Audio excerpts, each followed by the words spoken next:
So you're looking for a new world versus world build after the Celestial nerfs to roam with and outplay other players. And look further. This Spear Mirage build is really strong and is actually really fun to play. It's not as strong as Celestial builds, but it has amazing burst damage and feels so mobile and fun to play that it makes up with it. I'm Surma and let's jump right in. So before I explain the build, I want to clarify that this is not a sustain build, it's a burst build. So you want to kill your enemy, and if you don't succeed in the first, let's say 5 to 10 seconds, you have to disengage. Your sustain is not there, you just are mobile and deal a lot of burst damage. If you can't kill the enemy, you are most likely to lose.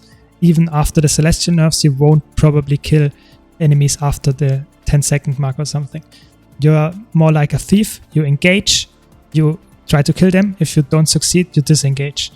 And you combine that with repeated ganks, so to say, and then you most likely will kill them after some time. So let's start with the gear. You want to run full Marauder because you get as much precision as you can and also some vitality. And I also choose to run Assassin's trinkets to cap my crit chance. You can go, if you feel like you need more vitality, you can go for Marauder as well, but I feel like that's not the way to go. For Relic, I chose Relic of Fireworks because that's the best relic if it's regarding burst damage. So every time you cast a weapon skill that has a recharge time of 20 seconds or more, you get a buff that for the next 6 seconds that increases your damage output by 7%. On Mesmer, also shatters that are longer than 20 seconds baseline cooldown will proc that relic, so be aware of that. For Rune, you want to run Rune of the Traveler because you need some movement speed because you're full melee build, so you want to stick to your target.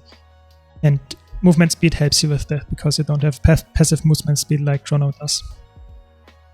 For weapons, you use Spear, Sword, Torch. On Spear, you want to run Generosity and Energy because if you don't succeed in your burst combo or you get blinded or you get some conditions on you, that's a nice way of transferring it and removing conditions. Energy is best choice for Mirage, of course, because your damage comes from dodging most of the time, and therefore the defense it provides and the offense, it's amazing. Of course, you want to run energy on the second weapon set as well, but here I also run cleansing because you swap to the torch most likely when you want to disengage or are pressured, and therefore cleansing is really good to remove some conditions. The infusions you would try to run is normally power damage. If you feel like experimenting, you can also min-max with precision infusions, but I would say the power ones are the optimal one.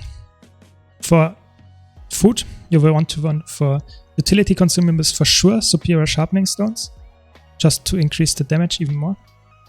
For food itself, you want to run peppercorn crusted sous vide steaks just for the decrease in incoming damage.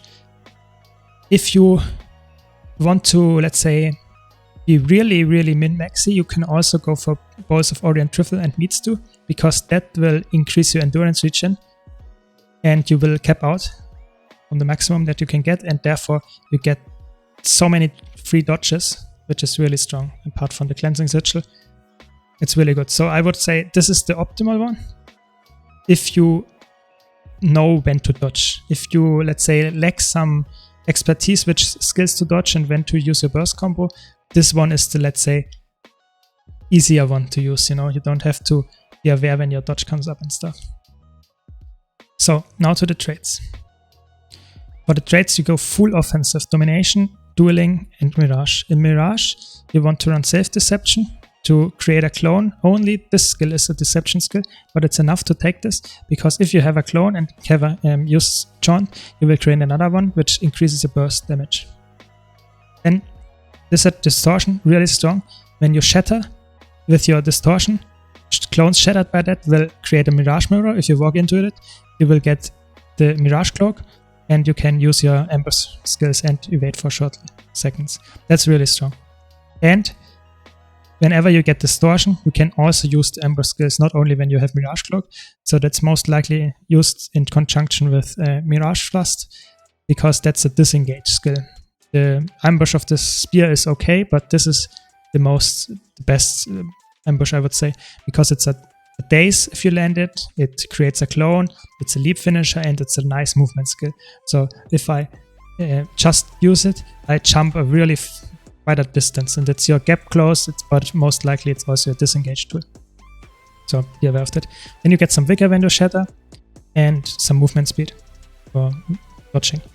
And then that's the rework Doom Cloak is really strong. You have to be aware, you have to think about it, of course, because it's not you spam and then it works. You have to think when to use it, because when you have more than two or more clones, when you shatter, you get Mirage Cloak, which is really strong. So you can use your Amber skill, you evade. So in your burst combo, you evade even, because you want to most likely press your Mind Flag with 3 clones, and therefore you get an evade. And can you do an Amber skill? Really strong, but be aware, you have to think about it. You can't just spam your shatters, because then you will most likely not get any Doom Cloak procs. So now to Domination. I run Domination just because if you don't, you lose a lot of damage, and I feel like this build needs damage to burst. So you get some more vulnerability when you interrupt a foe.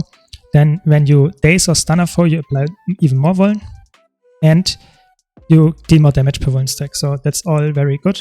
And your shatter skill also inflict vulnerability. Your shatter skills also remove a boon, so that's really nice. Both of those traits proc with every illusion. So that's really strong. And then of course power block. So you deal a small amount of damage when you interrupt someone. You also apply weakness, but the most important part here is the interrupted skill has now a 15-second cooldown, which is really, really strong.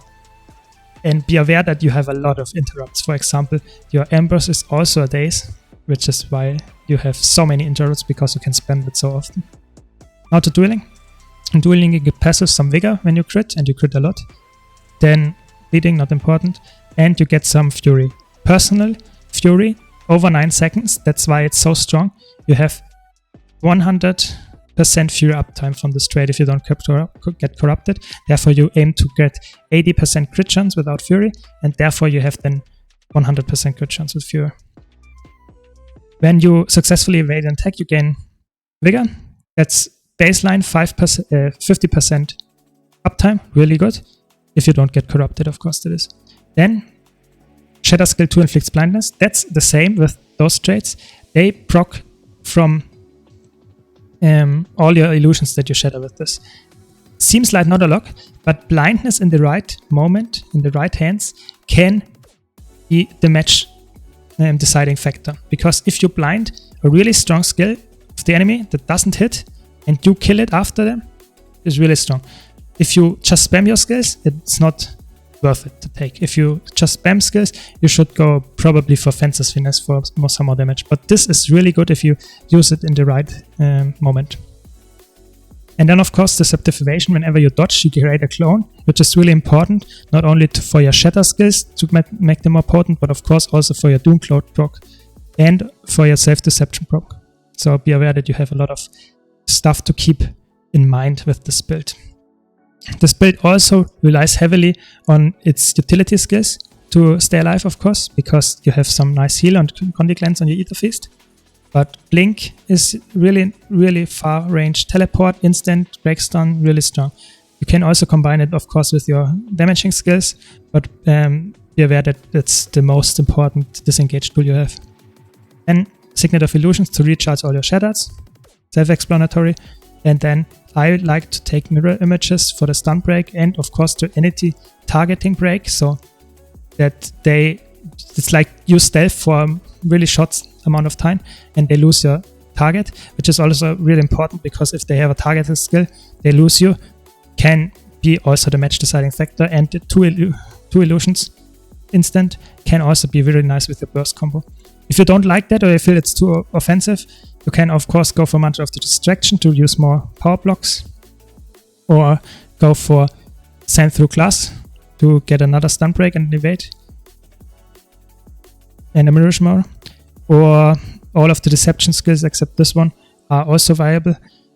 I would say this is the best contender to the mirror images, the Signet of Midnight, because it's a stun break stealth, so disengage tool, really nice. But I feel like this belt really relies on its burst damage, and this skill helps a lot. And then of course Chaunt, Teleport, Conduit Glance, Deep Finisher, really strong skill. Be aware when to use it and when not to waste it. Then of course your most damaging skill is your Mind the Gap in conjunction with the Mental Collapse. So you use normally the 2 skill on the outer ring, these guaranteed crits, and you get Clarity, which will empower your next Spear skill. This will give you Might when it's empowered. This will heal you more. Baseline, it does heal and evades attacks when you use it, and removes 2 conditions. So that's really defensive skill, really good. I would say the empowerment is most likely used on the 4 or 5. The 4 will spawn 2 phantasms instead of 1 that will throw a lance at the enemy, which will cripple them. If they're already crippled, they will get immobilized. And if you land your, let's say, dash with this, you will get 2 moods removed of the enemy. But most likely you want to combine the Clarity buff on the 5, because the 5 will then get a 2-second stun. It's a teleport, 600 range teleport skill that creates an AoE damage field that extends, and is also a blast finisher, and most importantly it resets your 2 skill. So you can empower your 5 skill, so first 2, then your 5 skill, which will then stun and reset the 2 skill, and you can do it again. So that's the typical combo. And in there, of course, all your instant cast skills like Mirror Images or your Mind Frag are really strong to use. And of course, your repositioning skills like Blink and Chaunt. The sword is mostly used for the ambush, to be honest. You can, of course, try to set up with your swap to immobilize them, or use the evade to sustain a little bit longer. But I would say if you swap to sword, you most likely want to run away or chase them. And that's why you swap to it. Then you have Prestige, remove 2 conditions, and stealth you for a short amount of time. Also really nice to combine with your burst skill. And then your Phantasmal Mage. This is really important, that this skill also procs your fire roguelike if you cast it. And therefore you use it to daze enemies after shot delay, and it also does some nice damage. But I would say the torch is mostly run for prestige, because you get the Conduit Glance and the stealth. So that's it for the skills. I explained the main combo here, but of course you have so many instant, let's say, abilities like your shatters and almost all your utility skills. So it's really important that you know when to use them and when to not spam them or waste them. And this build, like I said, is not like a typical roaming build where you are really bruisery, you want to sustain, you can outnumber enemies and stuff. That's not how it is. You can't win 1v5s or something with this build if you don't burst them in the first second. Therefore, this plays very differently. You can see in the clips behind in the footage that it's really fun to play, but it's not as strong as, for example, the Celestial Harbinger or the Celestial Signet Catalyst. It's more like if you can burst enemies with this, example, if you burst the Celestial Harbinger, it most likely will die. But if it dodges, if it gets weakness on you, you have to disengage, because you can't sustain as good as they can. That's what this build is all about. I hope you enjoyed this video. If you did, be sure to leave a like. If you want to see more guides like this, be sure to subscribe, and I hope to see you in the next video. Thanks for watching.